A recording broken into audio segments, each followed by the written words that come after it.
Good morning, ladies and gentlemen. I'm glad to be back with you again. This is Dr. Joyce Christine Bailey Lewis talking to you about life, past, present, and future. But today I want to talk about the present and the future because we are seeing so much now that will determine, we're seeing so much that is happening right now in the present that will determine our future.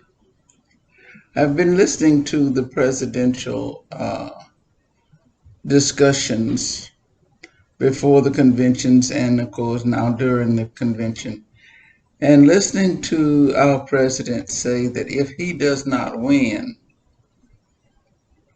the election is rigged. There is no evidence that the Democrats are trying to rig anything. They're just busy going about their business and trying to show the world how he has messed up everything. But the president is constantly saying things that if you look at everything he says, it's really what he's doing. And he's projecting on the Democrats his own behavior. Now, I'm not a psychiatrist, but I tell you just common sense and wisdom. Look at what he's trying to do and what he's always tried to do. Anytime he says anything about anybody that are doing things that are not right, those are things that he is doing. For example, he's saying that the Democrats are rigging the election. He's rigging the election through the efforts of destroying the post office so there won't be any way to get your ballot in on time. He's the one who's destroying the nation by getting rid of all of the good things that people before him, Obama and other presidents before him, have put in place. He's even trying to get rid of the Constitution, which has been with us for hundreds of years. Now I tell you, who is destroying America? Who is destroying the election? He is. And he's saying that someone else is. But when you look at all the evidence that his family, people who have worked with him, his lawyers, and everybody says he is the one who is destroying this country. And he's putting it on other people. It's just like the little sixth grade boy who's out in the playground and he throws a rock and he intended to hit one of the kids, and yet he hits the teacher. And teacher turns around and says, "Who did that?" And he points at somebody else who never had a rock in his hand in his life, but who is standing there beside him, and he puts it on him. And who gets sent home? The little boy who's standing beside him, who grins and acts like he has done something great, is Trump. So if you start looking at Trump as a little sixth grade boy, in his bullying, in his tactics, in his projecting about what people are doing to him and what people are doing, which is exactly what he's doing to somebody else. He's a sixth grade boy. Now, I was in education for 42 years, and I know what a sixth grade boy looked like.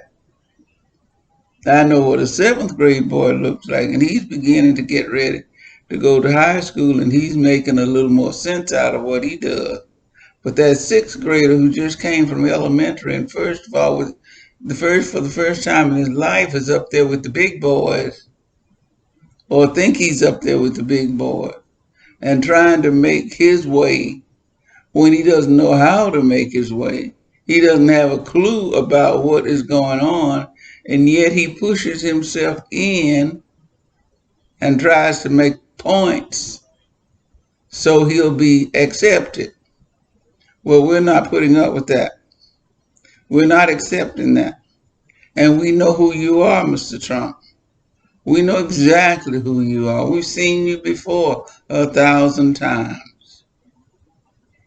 And what I say to you and to all the people who let you get away with this, the other kids on the playground who are afraid that if they don't stand up for you or if they tell off on you, they'll get hit with a rock on the way home too. That's what we're living with. Some sixth grade boys who are projecting their behavior onto somebody else and causing somebody else to get sent home for 2 days while he sits up and smirks and acts like he hadn't done anything. It's throwing a rock and hiding your hands. And I wish to goodness that there was a time that Harvey, my cousin, could be around. Let you throw a rock with Harvey around.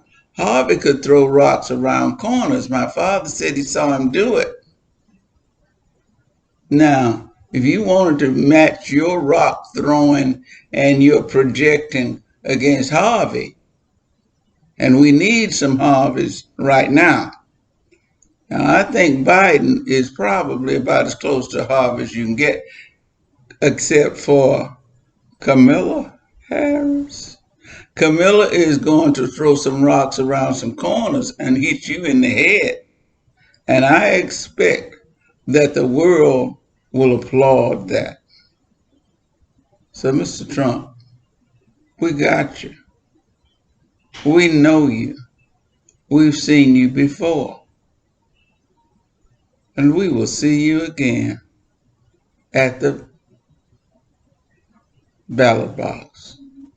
However we get our votes in, whether we mail them, whether we walk them in, or whether we stand in line to vote, we'll see you at the voting booth.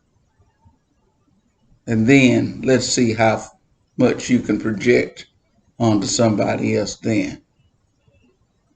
Now, people, anyone who heard me speak today know that I'm serious and that at 84 years old, I have enough wisdom to see the light. I can see what's going on. And I'm telling you, young people, I love you for what you're doing when you stand up. But more than that, go and vote. And let us get this thing back where the playground is a good place to be. God bless you.